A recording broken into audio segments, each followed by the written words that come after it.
ಕರ್ನಾಟಕದಲ್ಲಿ ಕನ್ನಡಿಗರಿಗೆ ಉದ್ಯೋಗಕ್ಕಾಗಿ ಆಗ್ರಹಿಸಿ ರಾಜ್ಯಾದ್ಯಂತ ಇಂದು ಕರ್ನಾಟಕ ರಕ್ಷಣಾ ವೇದಿಕೆಯಿಂದ ಪ್ರತಿಭಟನೆಯ ಮೂಲಕ ರಣಕಹಳೆ ಮೊಳಗಿಸಲಾಯಿತು.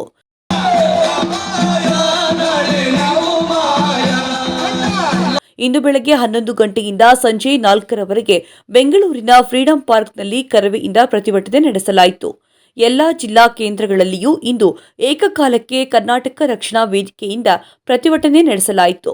ಪ್ರತಿಭಟನೆಯಲ್ಲಿ ಕರ್ನಾಟಕದಲ್ಲಿ ಕನ್ನಡಿಗರಿಗೆ ಖಾಸಗಿ ವಲಯದಲ್ಲಿ ಕನ್ನಡ ಉದ್ಯೋಗ ಮೀಸಲಾತಿ ಕಲ್ಪಿಸುವಂತ ಸರೋಜಿನಿ ಮಹಿಷಿ ವರದಿ ಜಾರಿಗೆ ಆಗ್ರಹಿಸಲಾಯಿತು.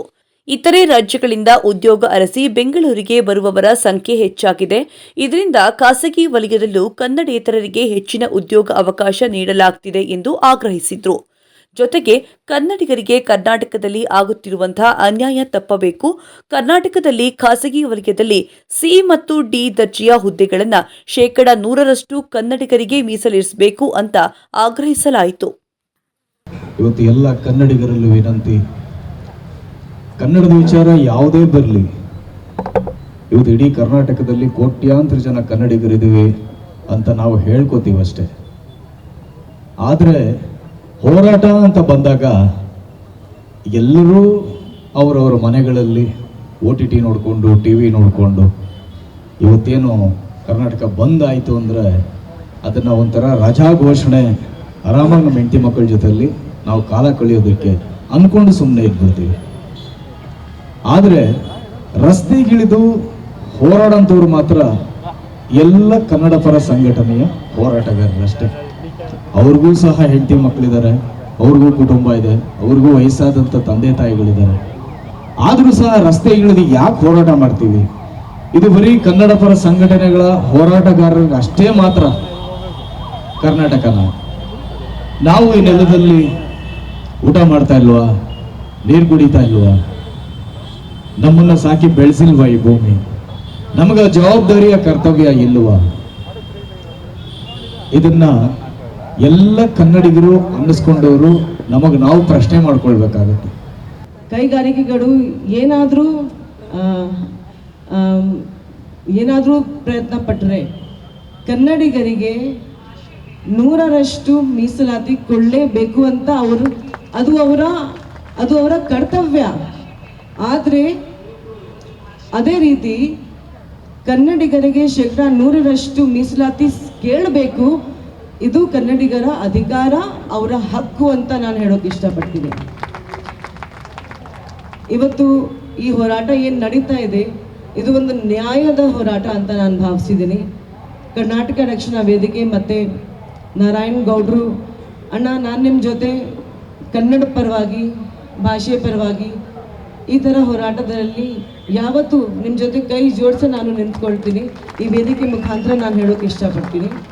ಏನು ಸಾಮಾಜಿಕ ಜಾಲತಾಣದಲ್ಲಿ ಭಾರಿ ದೊಡ್ಡ ಮಟ್ಟದ ಚಳುವಳಿ ಏನು ನಡೆಯುತ್ತೆ, ಆ ಚಳುವಳಿಯಲ್ಲಿ ನೀವು ಭಾಗಿಯಾಗಿ ಅಂತ ಹೇಳಲಿಕ್ಕೆ ಇಷ್ಟಪಡ್ತೀನಿ. ಹಾಗಾಗಿ ಬಂಧುಗಳೇ, ನಾವು ಇವತ್ತು ಒಂದು ಸಣ್ಣ ತೊರೆಯಾಗಿ ಪ್ರಾರಂಭ ಆದಂಥ ಈ ಹೋರಾಟ ಅದು ಮುಂದಿನ ದಿನಗಳಲ್ಲಿ ಸಾಗರ ರೂಪದಲ್ಲಿ ಯಾರಿಗೆ ಅಪ್ಪಳಿಸ್ಬೇಕು, ಯಾರಿಗೆ ತಲುಪಬೇಕು, ಈ ಹೋರಾಟ ತಲುಪುತ್ತೆ ಅನ್ನೋ ನಂಬಿಕೆ ನಮಗಿದೆ. ಅದಕ್ಕಾಗಿ ಈ ಹೋರಾಟ ಪ್ರಾರಂಭ ಆಗಿದೆ ಅನ್ನೋ ಮಾತನ್ನ ಹೇಳ್ತಾರ. ದಯವಿಟ್ಟು ಎಲ್ಲರೂ ಊಟವನ್ನ ಮಾಡಿಕೊಂಡು ಬಂದು ಇಲ್ಲಿ ಕೂತ್ಕೊಳ್ಳಿ. ಯಾಕೆಂದ್ರೆ ಎಲ್ಲೋ ರವೀಂದ್ರ ಕಲಾಕ್ಷೇತ್ರ, ಎಲ್ಲೋ ಟೌನ್ ಹಾಲು, ಎಲ್ಲೋ ಕನ್ನಡ ಸಾಹಿತ್ಯ ಪರಿಷತ್ ಆವರಣದಲ್ಲಿ 50-100 ಜನರ, ಇಲ್ಲ ಹೆಚ್ಚು ಅಂದ್ರೆ 1000 ಜನರ ಒಂದು ಮಹಾ ಸಮಾವೇಶ, ಮಹಾ ಚಳವಳಿ ನಡೀತಿದ್ದಂತ ಚಳವಳಿಗೆ ಇವತ್ತು ಲಕ್ಷ ಕನ್ನಡಿಗರು ಸೇರ್ತಾರೆ ಅಂದ್ರೆ ಅದು ಕರ್ನಾಟಕ ರಕ್ಷಣಾ ವೇದಿಕೆಯ ತಾಕತ್ತು, ಕರ್ನಾಟಕ ರಕ್ಷಣಾ ವೇದಿಕೆಯ ತಾಕತ್ತು. ಹಾಗಾಗಿ ಏನು ನನ್ನ ನಾಡಿನ ಉದ್ದಗಲಕ್ಕೂ ನನಗೆ ಗೊತ್ತಿರೋ ಮಾಹಿತಿ ಪ್ರಕಾರ ಇಡೀ ರಾಜ್ಯದಲ್ಲಿ ಇವತ್ತು ಸುಮಾರು 31 ಜಿಲ್ಲೆಯಲ್ಲಿ 50,000ಕ್ಕೂ ಹೆಚ್ಚು ಕಾರ್ಯಕರ್ತರು ಈ ಚಳವಳಿಯಲ್ಲಿ ಭಾಗಿಯಾಗಿದ್ದಾರೆ, ಈ ಹೋರಾಟದಲ್ಲಿ ಭಾಗಿಯಾಗಿದ್ದಾರೆ. ಅದಕ್ಕಾಗಿ ಅವರು ಎಲ್ಲರಿಗೂ ಸಹ ವಿಶೇಷವಾಗಿ ನಾನು ಇವತ್ತು ಈ ವೇದಿಕೆಯ ಮುಖಾಂತರ, ಮಾಧ್ಯಮದ ಮುಖಾಂತರ ಆ ಎಲ್ಲ ಕನ್ನಡದ ಕಟ್ಟಾಳುಗಳಿಗೆ ನಾನು ವಿಶೇಷವಾಗಿ ಅಭಿನಂದಿಸ್ತೀನಿ, ಗೌರವಿಸ್ತೀನಿ. ಯಾಕೆಂದ್ರೆ ನಮ್ಮ ಧ್ವನಿ ಹಡಗಬಾರದ್ರಿ, ನಮ್ಮ ಧ್ವನಿ ಹಡಗಬಾರ್ದು. ಯಾಕೆಂದ್ರೆ ಇವತ್ತು ನೋಡ್ತಾ ಇದ್ದೀವಿ. ಬೆಂಗಳೂರಿಗೆ ಬದುಕಲಿಕ್ಕೆ ಬಂದಂಥವ್ರು, ಬೆಂಗಳೂರಿಗೆ ವ್ಯಾಪಾರಕ್ಕೆ ಬಂದಂಥವ್ರು, ವ್ಯವಹಾರ ಮಾಡ್ಲಿಕ್ಕೆ ಬಂದಂಥವ್ರು ಮೊನ್ನೆ ಕೂತ್ಕೊಂಡು ಅಶೋಕ ಹೋಟ್ಲಲ್ಲಿ ಒಂದು ಮೀಟಿಂಗ್ ಮಾಡ್ತಾರೆ. ಅಶೋಕ ಹೋಟ್ಲಲ್ಲಿ ಒಂದು ಮೀಟಿಂಗ್ ಮಾಡ್ತಾರೆ. ಕನ್ನಡಿಗರು ಆಫ್ಟರ್ ಆಲ್ 30% ಬೆಂಗಳೂರಿನಲ್ಲಿ, 70% ಹೊರಗಡೆಯಿಂದ ಬಂದವ್ರು ನಾವು ಇದ್ದೀವಿ. ಹಾಗಾಗಿ ಬೆಂಗಳೂರನ್ನ ಕೇಂದ್ರ ಪ್ರದೇಶ ಮಾಡಬೇಕು, ಕೇಂದ್ರ ಆಡಳಿತ ಪ್ರದೇಶ ಮಾಡಿಸ್ತೀವಿ, ರಾಷ್ಟ್ರಪತಿಗಳಿಗೆ ಹೋಗಿ ಮನವಿ ಕೊಡ್ತೀವಿ ಅಂತ ಹೇಳಿ ಹೊರಟಂತ ಜನಕ್ಕೆ ನಾನು ಒಂದು ಮಾತು ಹೇಳಿದ್ದೆ ಅವತ್ತು ಅಶೋಕ ಹೋಟ್ಲಲ್ಲಿ.